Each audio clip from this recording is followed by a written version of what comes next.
In one of the previous sessions, I'd indicated that the randomized control trial, whether it be of individuals or cluster randomized control trials, is still seen as the gold standard for evaluating the effectiveness of interventions, be they trying to change patients or trying to reduce the so-called evidence practice gap. However, there's quite a few reasons why randomized control trials may be difficult to implement in all circumstances. As a result, there's been the development of alternative research designs, and I'd like to very briefly run over some of these. Unfortunately, I won't be able to do this in enough depth, but it may increase your interest and you could seek out readings on the topic, which I'm sure you'll be able to get. One of the strategies is a step wedge design, and basically you take interventions, you put in baseline data collection, you put in the intervention, and then you get outcome, but it's staggered across time and randomized. We've done this in a trial where we looked to change the care that was provided by oncologists to patients using a consumer action sort of an approach. There's a multidisciplinary team who's led by a consumer activist. We collect data on what consumers were currently getting in terms of their perceptions of care. We set goals with the medical oncology units, developed action plans, and did monthly feedback. There were 6 sites in all, and we paired those sites and then used the design that you saw of baseline, intervention, and outcome to examine whether or not there was a treatment effect. Interestingly, there was no treatment effect. We had difficulty maintaining the multidisciplinary teams, which is not an uncommon occurrence when you're using community action. The step wedge has got a number of advantages, but it's also got a number of problems.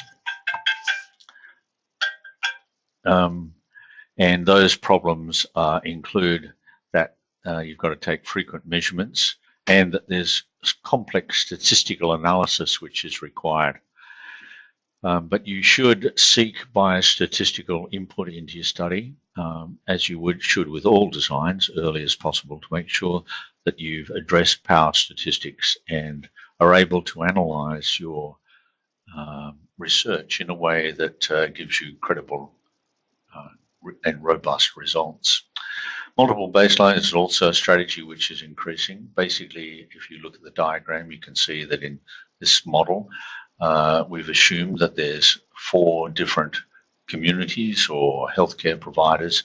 You collect baseline data, and then you put in an intervention for the first, which is the site 1, and then site 2, 3, and 4. You'll notice that the times are staggered.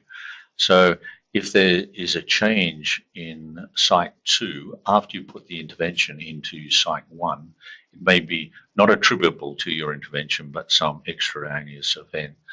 In that diagram, which looks really nice, very theoretical, you can see that the intervention phase marked by the red line produced really good outcome or changes in outcomes across all 4 sites.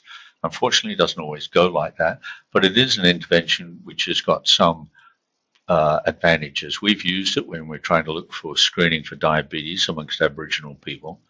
And what we did is we randomly selected the Aboriginal medical communities, then randomly selected the group or the medical service which would get the intervention first.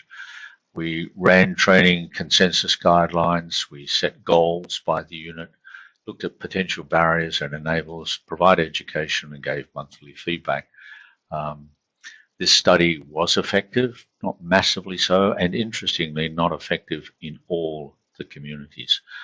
That's sort of like what you get when you do a randomized control trial. If you intervene with 100 people, it may be that you get a treatment effect with 50, but nothing or no change with 40.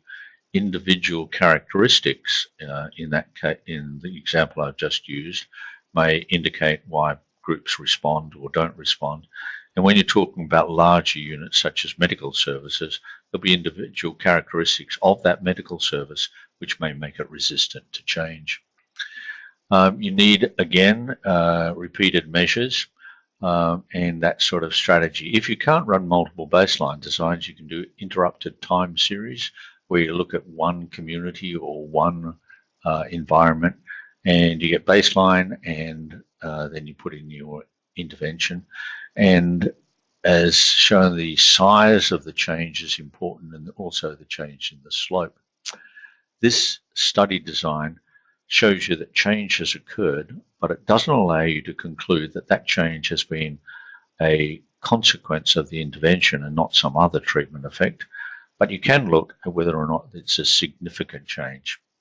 These sort of studies are not bad when you're looking at changes in provinces or states, for example, whether or not the intervention's effective if you do random breath testing to try to reduce the road toll. So use the state as the unit of analysis and look at pre and post.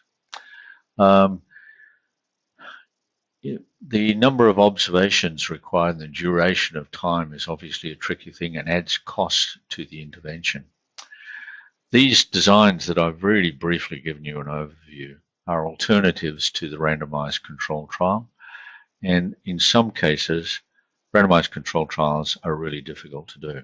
Cost is often hard, and as I pointed out previously, getting consent of a hospital to be part of a randomized control trial is very difficult, and getting, let's say, 10 hospitals to be interventions, 10 to be control, is extremely difficult. The acceptability or the credibility of the alternative research designs is dependent upon often dependent on the disciplinary background of the people who are reading it. Medicine is less inclined to accept these sorts of designs, but that tendency is changing over time. And I think that over time we'll see these alternative designs increasingly used, given the need for us to acknowledge that an individual randomized control trial and cluster randomized control trials are not always possible. Thanks very much.